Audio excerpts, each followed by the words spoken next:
There is one thing, one North Star, one divine intervention that is one just thing. There's one thing. One the Mary Jane, the one all be all, okay? There's one thing preventing you from becoming successful. Okay. So we're gonna do a little little test. What do you think right now? You can type it in the comments of this video. What do you think is preventing you from becoming successful? I'll give you a little bit of time. Maybe think about it a little bit. Come back to this video. Okay, you got it? Okay, good. Okay, so whatever you wrote down, maybe it was the government.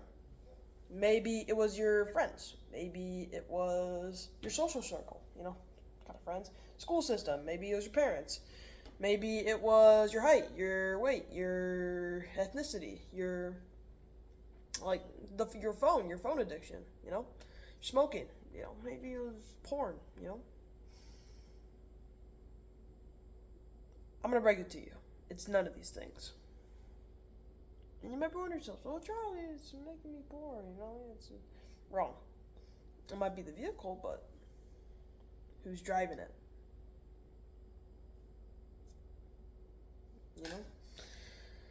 It's you.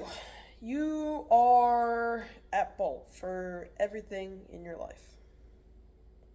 It's you. It's not the government. It's not politicians. Not the families. Not all the things I just listed or whatever you just commented. It's you. Y-O-U. You. You are the reason to why you are not successful.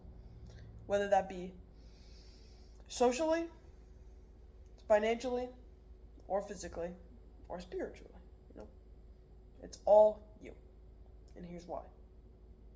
When you were born as a blank slate. I think it's called like tabula rasa, or something like that. It's called blank slate. When you're born, you have no scope of the world. You don't know what's right. You don't know what's wrong. And when you grow up in life, there is a lot of critical information and there's a lot of faulty information. And the majority of this faulty information is incorrect. And both critical and faulty is comprised of experiences. And these experiences, most of them being faulty, are bad for you, depending on your, instinctual goals.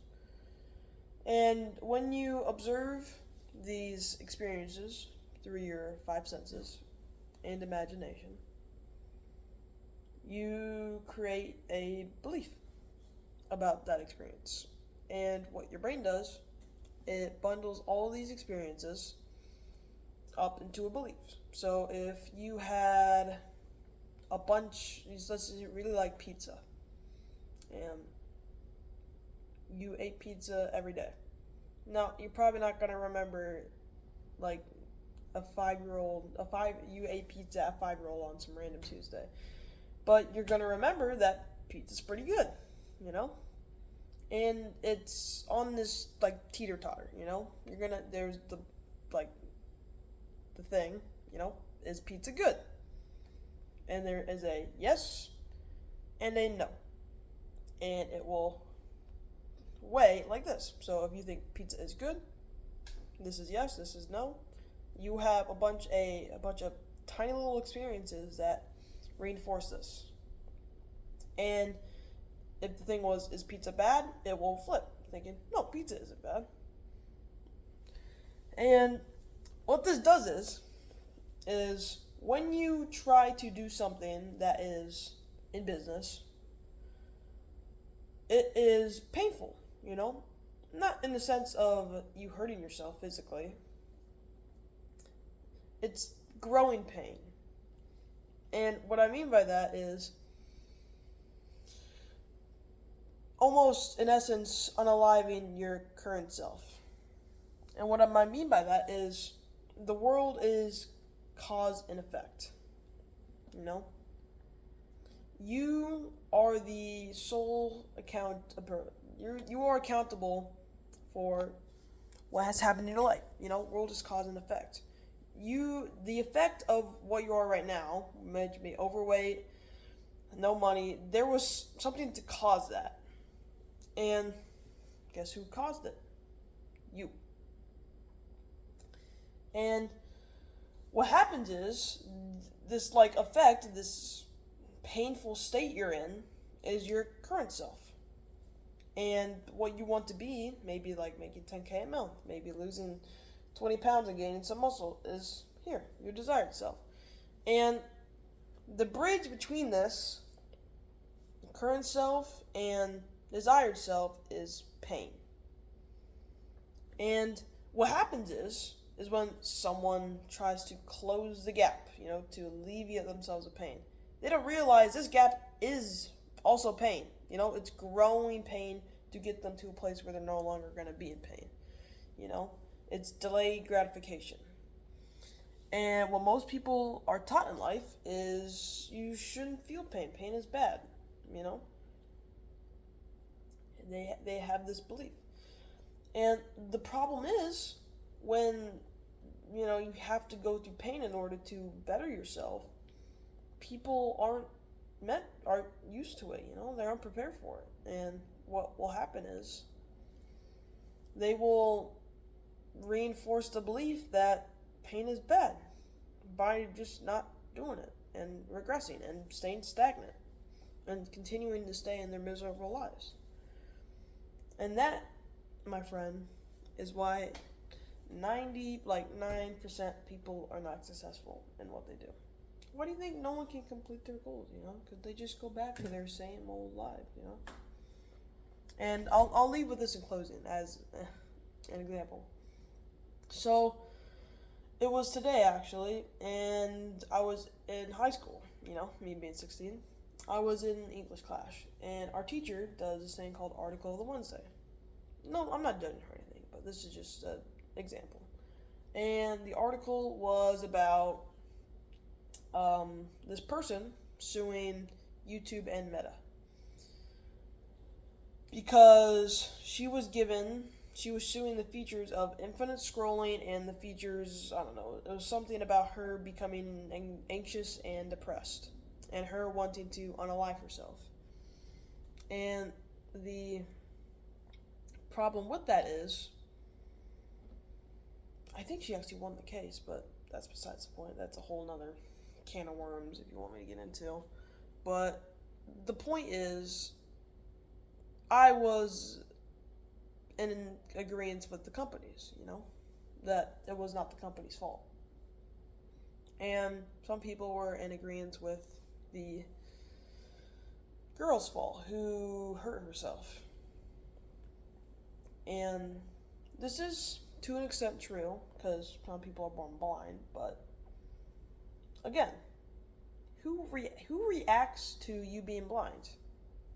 That's right, it's still you. You are still to cause.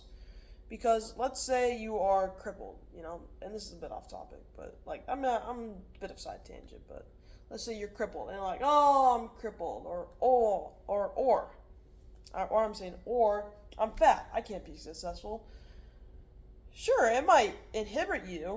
It might be you might be more sluggish, or you can't focus as hard, because of your stomach or something. I don't know, but you can still do it. There's plenty of people who have disabilities or are fat and are successful. One example could be like Stephen Hawking. And that's it. It's you. You are at fault. And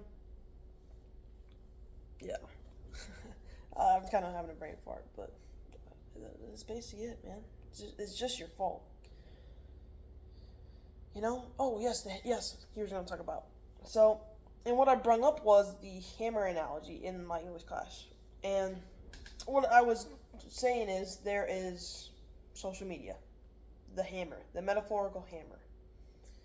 And what people decide to do with the hammer is still up to them.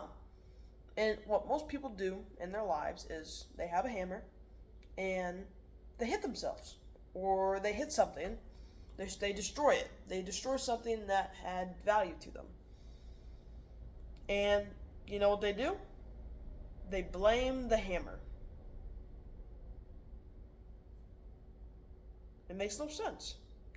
Because if the world is cause and effect, and you were born as a blank slate, and you experience all these things, and all these things work from you, and you cause this, and you blame something else, how can that be? It's your fault. How could it be any other way?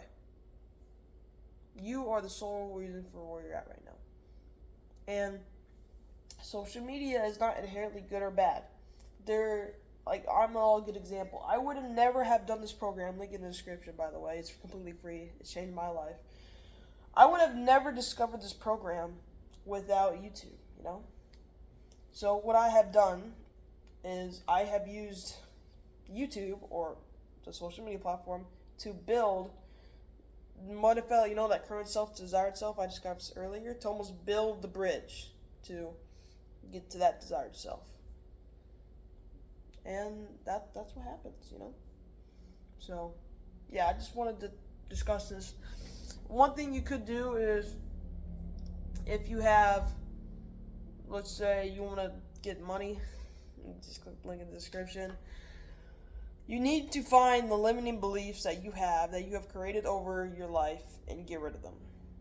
It's your fault, and the sooner you come to realize that, the sooner you will make money, and the sooner you'll become successful. Okay? Link in the description. Again, I cannot stress that enough. It's changed my life. If you want to change yours, link in the description. Okay? I hope you have a good day.